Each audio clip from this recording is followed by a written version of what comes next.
Welcome back to the Van Diemen Formula Ford restoration. And you guessed it, we're still pulling stuff apart. On this episode, we're going to get into some of the smaller components that we haven't got to. We're going to search through some of the tubs of parts that we got with this car to see what we've got, see what's missing and broken, see what's damaged, organise any parts we need, and then hopefully we're getting close to assembling some stuff and putting this car back together. Okay, so first bit I've grabbed out of the boxes are the hubs. These are the fronts, the hub, the upright, they've got the brake caliper and everything on them. And even visually you can tell straight away, there's mismatched wheel nuts. The brake calipers have got that much rust around them, I can't even turn the wheel bearings, so I don't know what condition the wheel bearings are in. The brake discs are rusty. Everything's essentially an absolute mess, as we would expect. None of the calipers lines have been capped off. This one's from the rear, it's still got the hose attached with the T-piece, which is open. First thing we need to do is get the brake calipers off and send them away. I'm not even going to touch them. They're going to be a whole lot of bad news. They'll be a headache in themselves. The brake lines have been crushed and twisted. They'll need to be replaced. But the wheel bearings, we need to know if the wheel bearings are okay and if we can service them. If not, replace.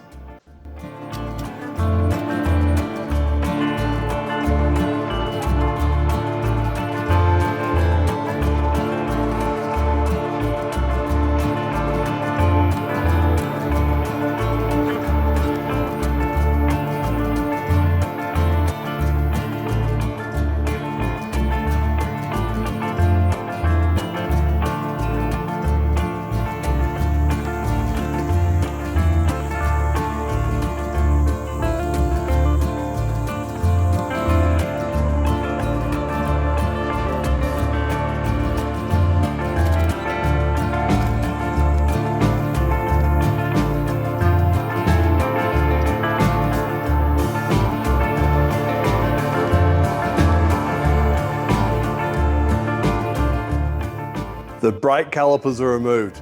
The fronts were pretty rusted on there and actually they look heavily corroded. The rears not so much, they've actually had a little bit of brake fluid in them, so hopefully they'll be okay. But like I said, I'm not even going to look at them. They're a job for the experts. I'm sure they'll need to be sleeved or machined or something, which we're not equipped to do here. We'll send it out to the people that do that. Had a quick look through some of the other boxes, found the master cylinders, which is great news. They look pretty ratty. And I'll send the clutch throw-up bearing assembly away to get it resealed at the same time. Now the brakes on this car are pretty small and the brake pads are really tiny. Obviously they're worn out, but that's the size of them. This is pulling up a really light car, remember. It's 470 kilos from memory on a treaded skinny tyre. So the actual braking required isn't that great. So keeping the weight to a minimum, they've got really small brake calipers, really small light brake discs, which work really well for the application it's in. While we were looking at the damaged braided lines, I've been through the boxes and found the rest of the brake lines from the car. So the front brake caliper to brake caliper, then sort of all the way to the back of the car. And the ones that were removed from the car actually look pretty good, but the ones that were fitted to the car are heavily damaged, so it's probably more transport or storage that they've been crushed, broken, and twisted the wrong way. A couple of these, like this hose here, they're quite long. It's had a section put on the end where it's obviously been repaired at some stage. A lot of these I'll leave to the car goes together before they get remade. I haven't seen the rear of the car fitted up properly. I don't know if that brake line's correct or if it's been repaired and it's a little bit short. So instead of making it the same and it not quite being right, I'll just wait till until it's sorted, until it's together and we're ready for that brake line. But this also highlights the different lengths of brake hoses in the car. That's front to rear, whereas the front is really quite short. And this was sort of the pioneering factor on the KCK .6 brake fluid being low viscosity to equalise the pressure quicker between the short braided hoses and the long braided hoses, so you don't get an instability as the brake pressure evens out for that split second, but to really keep that to a minimum. And it seems to give great driver feedback. So KCK Dot Stick brake fluid, you need to check it out. But these brake lines will go in a box. We'll wait till the car's being assembled and then we'll remake these as we need them. Some great news, I just found the other missing hub. It's got half an axle stuck to it. The corrosion on this is obviously quite bad, and being a restoration, we want it to look right. So we have to pull it apart and clean it up anyway. We need to make sure we're on top of the wheel bearings, but a lot of these bolts are rounded as well. So minimum we need to change the bolts, but probably getting as much apart as we can, and then we'll assess the wheel bearings and see where they're at and see if we need to get the wheel bearings out and replaced or just cleaned up and re-greased.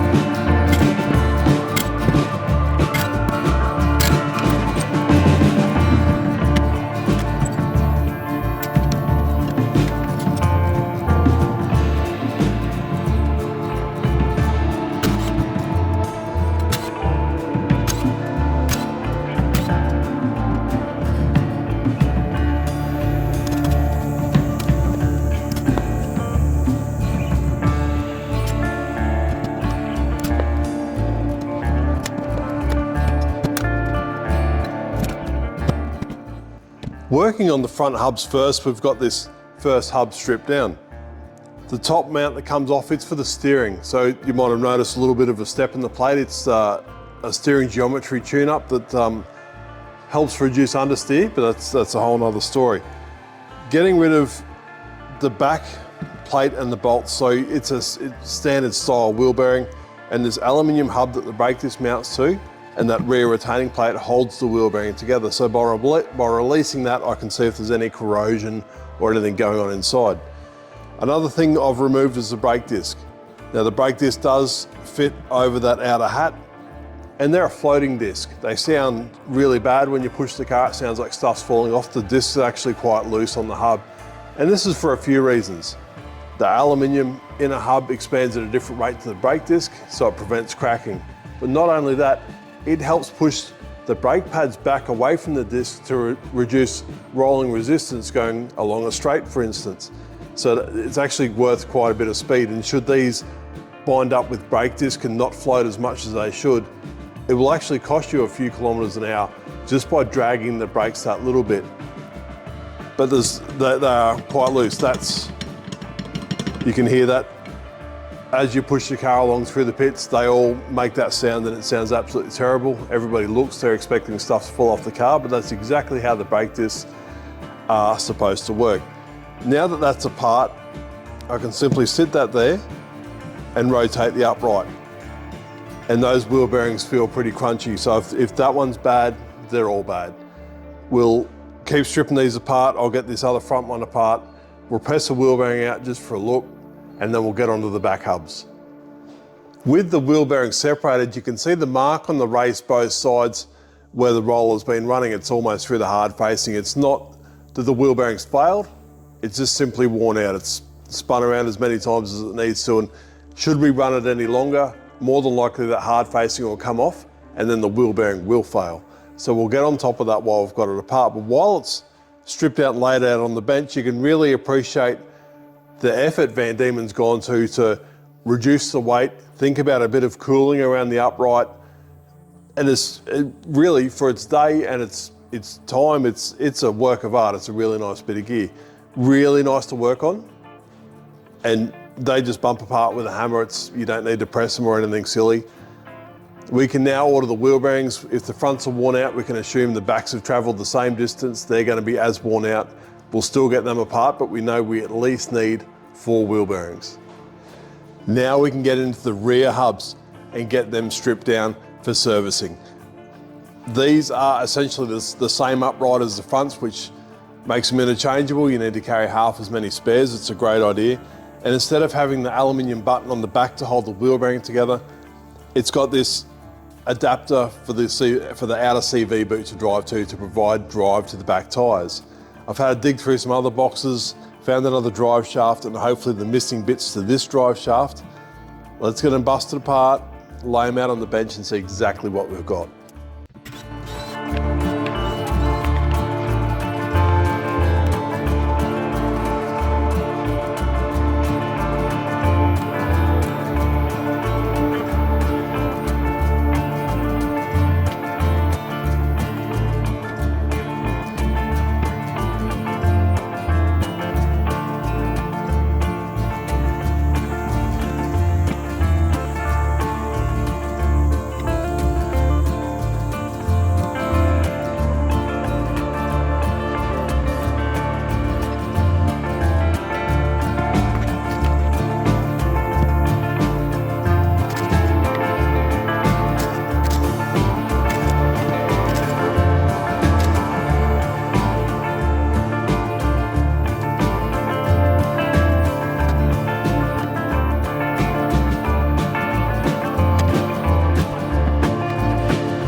It appears things down the back of the car aren't anywhere near as good as the front. I actually struggled to get the brake discs off, they're that badly worn. The slots in the brake discs are meant to line up with the retaining bolts. The retaining bolts have got flats either side to provide driving under brakes. It's a larger surface area. But the rear discs are actually that bad, they've cracked these holes out and the retaining bolt can actually spin within the hole. So that's a whole lot of bad news. And the rear wheel bearings, they're not just a little bit noisy, they're full crunch. They're pretty grotty as they are. The back of the car generally gets neglected. It's just the way it goes, but these are incredibly noisy. I'm pretty sure you can hear that. So glad we made the call. It's getting new wheel bearings anyway. We'll get this drive yoke off. The back of the bolts on the actual drive yoke have been rounded off where maybe the drive shafts come loose at some stage and has done a lot of damage. I need to know it hasn't elongated any of the holes or anything else we'll need to buy for this.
That's the majority of the rear hubs apart now.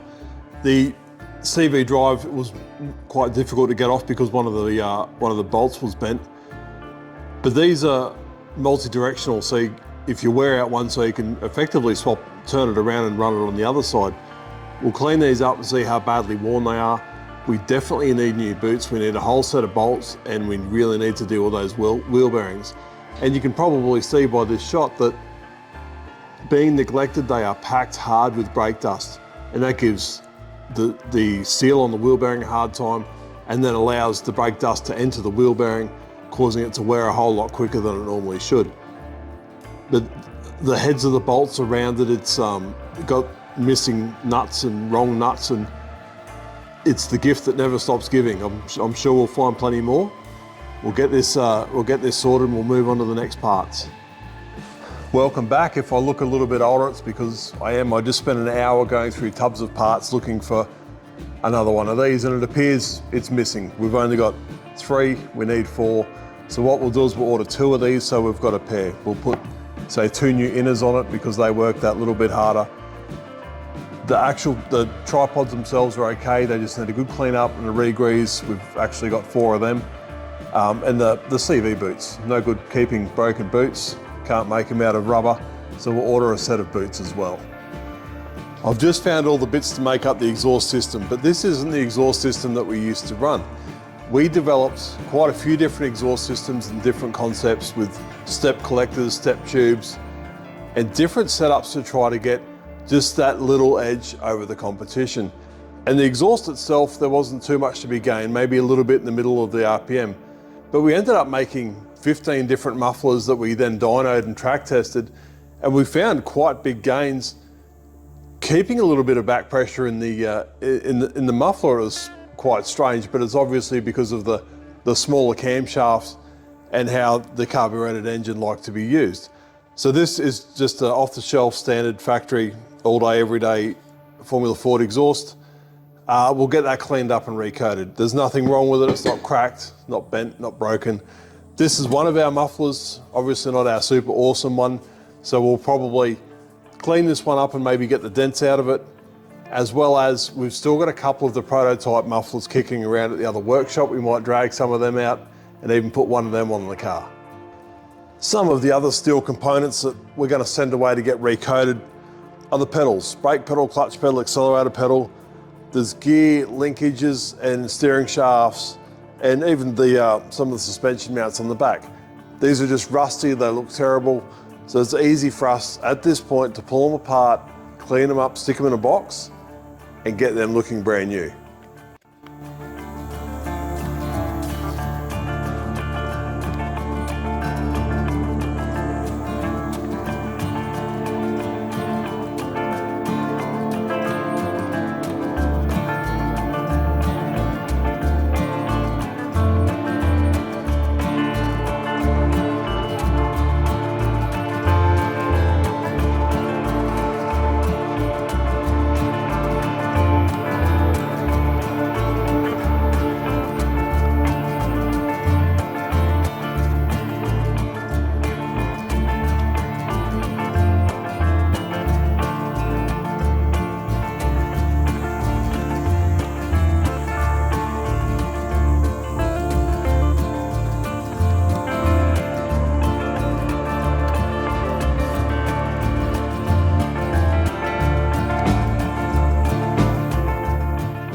Yes, these are just a couple of pieces of wood.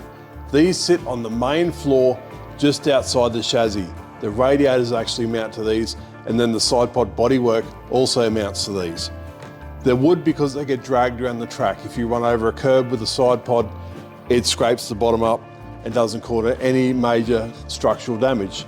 This has had a few drags on the track before. It's starting to lose its shape. It's had the corner ripped out of it. But the main issue we have is they're rotten. From sitting on the ground or wherever they've been, they're falling apart. We're going to get these remade out of an industrial plastic which should still tolerate the running over curbs, should still absorb the side impact should it have one, but they won't rot and fall apart like these do. These, even if you get an impact and split a radiator, the coolant seeping into the wood will cause the wood to swell up and and go pear-shaped. So we're hoping that this is a bit of a creative solution to that problem. I've found the entire wiring harness for the car, and this is it. Now keep in mind, all it runs is a coil, a rain light, a starter motor, and a couple of gauges. There is basically nothing to it. But of course there's a story. Back in the day, we've just had a small electrical fire when we were approached by an up-and-coming electrician who was looking to break into motorsport, and he offered to rewire the whole car for $100. How could we say no to that? We dropped the car off to him and picked it up a couple of weeks later to get a bill for thousands of dollars. What he meant was he wanted to charge us retail plus $100. He ripped us off hard, but we needed the car. We had a race meeting. He stalled us and mucked us around for weeks, and we were desperate. But that's motorsport. On that bombshell, thanks for watching. Subscribe if you haven't subscribed, and I'll see you on the next episode, and hopefully we're getting closer.